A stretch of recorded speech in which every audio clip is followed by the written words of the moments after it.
Hello everyone, I'm Rashmi Mangla, working as an assistant professor at the BBA department of St. Andrews Institute of Technology and Management. The subject that I take up here is organizational behavior. This is our 13th lecture of OB, and the topics that we'll be covering are power, authority, base of power or sources of power, politics and reasons for office politics. So let's begin.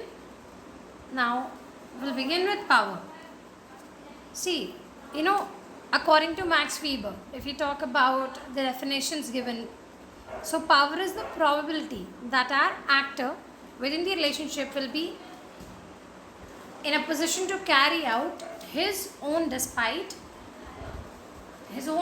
despite the resistance. So basically, power is something like which refers to the ability of a person, and which basically define that will the person be able to carry on his will despite all the resistance that is being provided.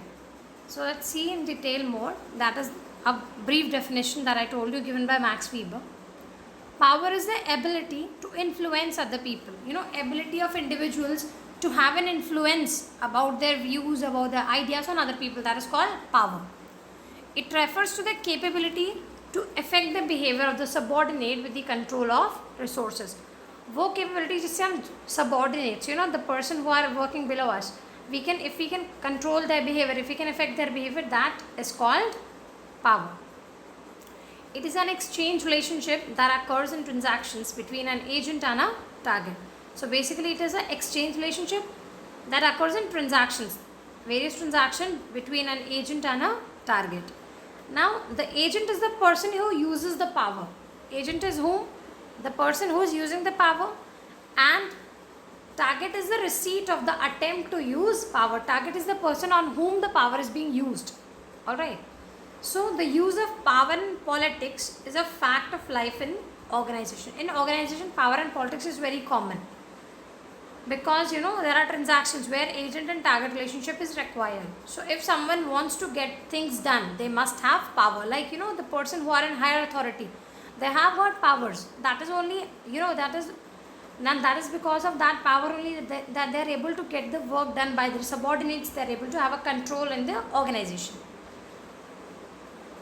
So organization is made up of individuals and groups who seek to gain power in order to favorably influence the allocation of organizational resources.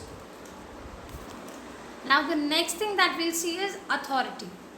See, authority is the formal right to do the work. When somebody gets a right to do a particular work, that right is referred to as authority. That is, they are authorized to do the work. So Henry Fayol defined the authority as the right to give orders and the power to exact obedience. And so basically the right, when we get the right to give orders to others and we get the right to get obedience from others, that right is referred to as authority according to Henry Fayol. And authority gives the management the power to enforce obedience. Because of authority, obedience comes along with it. That if somebody is in an authoritative position and if he has ordered something to his subordinate, so the subordinates are likely to obey his orders. So obedience comes along with authority. It is the power to give orders. Authority basically is what? The power to give orders and make sure that these orders are obeyed.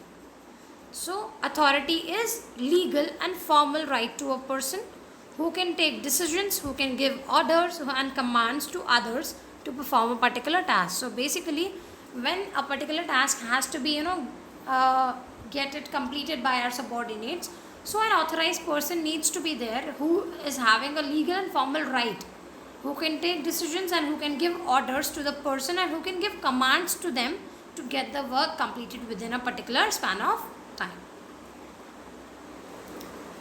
Now let's see the sources of power that we have. See, basically according to French and Raven, a manager derives power from 5 sources. Now these sources are reward power, coercive power, legitimate power, referent power and expert power. Let's see them one by one. Reward power. See, it is based on manager's ability to control rewards the target wants. Whatever reward the employees or the target want, it is all dependent on manager's ability to control them. Like, if managers control reward of salary increases, bonus and promotion, who can control them? Manager. This power is based on old saying that wealth is power. So basically, wealth is a kind of power that we get. Second one is coercive power. It is opposite of reward power. Now this kind of power is based on manager's ability to cause an unpleasant experience for its people. So here we check the manager's ability to cause an unpleasant experience. In an organizational situation, it may be in the form of action for threat for dismissal or suspension or demotion. So basically it is a negative impact on the employees, for the people who are working in the organization. This is called coercive power, where we show the negative side of the manager's ability. Next one is legitimate power. It is based on position and mutual agreement. Both agent and target, they agree that the agent has the right to influence the employees, and it is in the form of authority which is delegated to the positions of organizational members. The next one is referent power. Now it is an elusive power that is based on interpersonal attraction. Charismatic individuals, they are often thought to have referent power. And here, people take somebody as ideal. People consider the other people as ideal and they behave accordingly up to a certain age. That is called referent power, where there is an interpersonal attraction. The last one is expert power. It exists when the agent has information or knowledge that the target needs. When the agent has that information or knowledge, that is when expert power exists. So it is based on the proverb that knowledge in power. And there are three conditions that should be fulfilled. The target must trust the information given by the agent is accurate and correct. Information should be relevant, and the target must consider the agent as an expert. So that is only this kind of power can work. These are a few sources of power that we've seen. Next we'll learn about politics. Now, politics arises when employees try to gain something which is beyond their control by tarnishing the colleague's reputation. So that is when politics arises. When somebody is basically employees in an organization, when they try to gain, and that gain is due to the, by tarnishing the reputation of some other colleague. That is what politics is. So politics refers to the way people gain and use power in an organization. Politics is a way of gaining power. Now, organization politics involves those activities by organizations to acquire, develop and use power and other resources to obtain one's preferred outcome in a situation in which there is uncertainty or dissent about choices. So basically, organization politics involves those activities of organization wherein they can use the power, they can acquire and develop, and they can use other resources also to obtain one's outcome. Now workplace politics, it is the process and behavior in human interactions involving power and authority. And not only that, it is a tool to assess the operational capacity and to balance diverse views of interested parties. It is also known as office politics and organizational politics. Now let's see the reasons for office politics. There are various reasons that are there for having office politics, like people willing to come in the limelight without much effort depend on politics. Those kind of individuals who just want to come in the limelight, who attend office just for the sake of doing it and do not believe in working hard. So they have no other option than to depend on nasty politics. So that is why these kind of people, they get involved in office politics to just bring themselves in limelight. Then second one is personal relationships. See, personal relationship among employees can sometimes lead to politics also. Politics arises when individuals go all out to support their friend or relative or neighbors at the workplace. So when these kind of things happen, that even somebody has done something wrong, but the person in power is supporting them, so that is also when politics arises.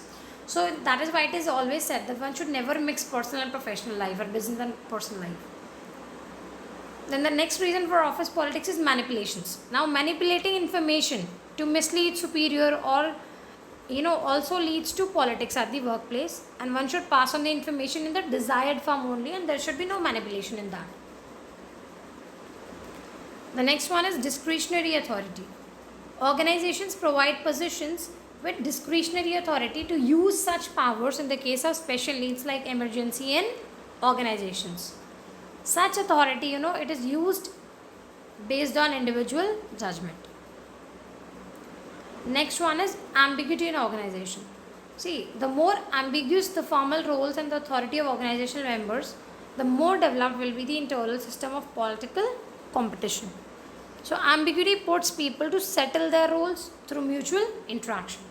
And in these interactions, people may try to enact their role most suited to them so that they can perform better. Then the next one is saturation and promotion. Now, whenever there is a hierarchy, so in a hierarchy, every employee, they tend to rise to the level of incompetence, and he will have no other business than to engage in politics that has undesirable consequences. So these kind of tactics that are played, they also lead to office politics. Then the last one is joint decision making. See, large organization, they emphasize on joint decision making to solve common problems that are faced by various units. And in order to get a favorable decision, people involved in politics, by forming coalition and association through which they'll be able to achieve their objective. Such people, they get involved in office politics. So these are a few reasons because of which people get involved in office politics. That's all for today, and with this our unit 3 gets completed. Let's see the questions based on the concept. Define power and explain the various sources of power. Write a short note on authority. What is politics, and explain the reasons for office politics. Stay tuned for more upcoming lectures. Thank you.